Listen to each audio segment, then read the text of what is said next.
Hunger is a monster. It will hollow you out, and then something else can crawl inside. Come, sit by the hearth and let the tale begin. Is this another monster story, like the Banshee or the Yukiona? This one is different, sweetheart. This is a story about a monster that isn't born from magic or grief. It's a monster that is made from a man just like me. It is a tale from the First Nations of North America, a warning from the deep, cold, and hungry forests. Our story comes from the journal of a fur trapper named Thomas, who ventured deep into the Canadian wilderness in the winter of 1879. He and his partner, a hardened, cynical man named Lebec, were trapping for a trading company. They were hundreds of miles from any settlement in a land of bone-chilling cold, crushing silence, and endless, empty trees. For weeks, the hunt was poor. The winter clamped down like a vice, unnaturally harsh. The game vanished as if swallowed by the snow itself. Soon, their supplies dwindled to almost nothing. Starvation entered the cabin, a quiet, terrifying guest. The cold seeped into their bones, an ache that never left. The silence pressed in, broken only by the wind and the gnawing in their bellies. Days blurred into a gray twilight of hunger and waiting. The silence bred suspicion. Lebec, older and hardened, started watching Thomas with a look that wasn't just hunger, but something colder. Your idea, coming this far north. Your fault we're starving. We agreed, Lebec. The pelts. Pelts won't fill our bellies now, will they? Just watch yourself, city boy. A new cold settled between them, sharper than the wind outside. One night, the wind screaming like something alive, Lebec began to speak, his voice a dry rasp.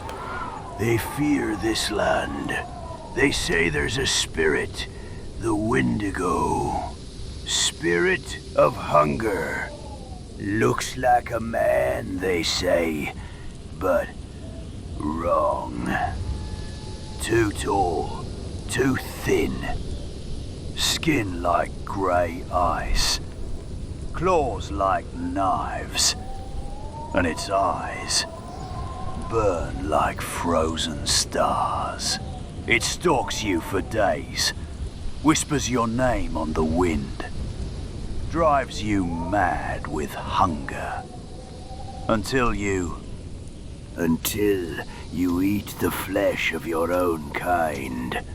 And then you become it. Cursed to wander. Always starving. Always hunting. That's just a story, Lebec. An old wives' tale to scare children. Is it? Out here, the old tales feel closer, truer. As if the name itself had summoned it, a storm of impossible fury descended.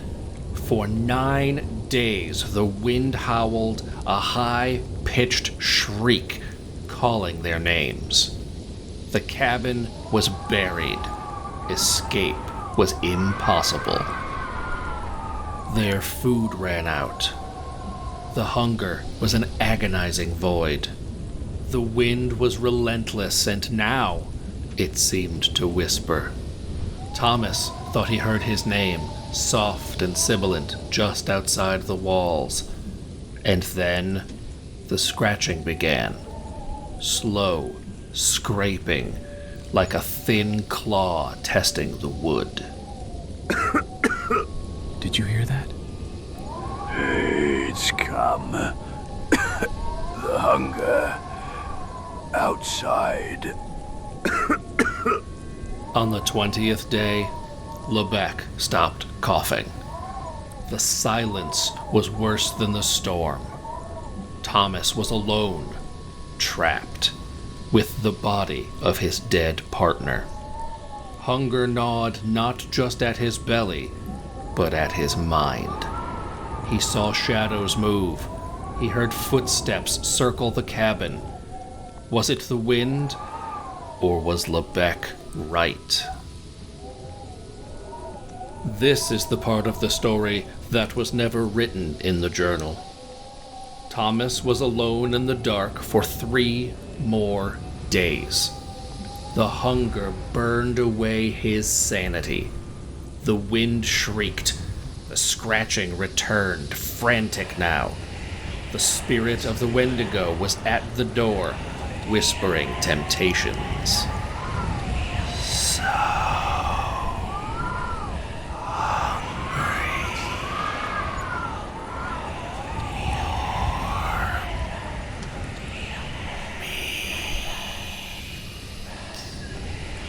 it promised warmth. It promised strength. It promised survival. All it asked for was one small transgression. One bite to break the taboo. One act to let the hunger in. Just a taste.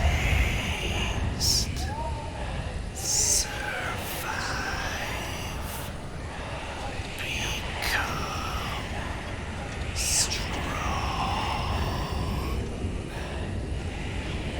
He fought. Oh, how he fought. He screamed into the darkness, prayed to a god he no longer believed in. But the hunger was absolute. The whispers were relentless. His humanity finally broke. When the rescue party found the cabin, Thomas was gone. Lebec was not. What was left of him told a terrible story. They followed the tracks, but they were not the tracks of a man. They found Thomas. He had survived, but he was no longer Thomas. The hunger had hollowed him out, and the spirit of the Wendigo had crawled inside.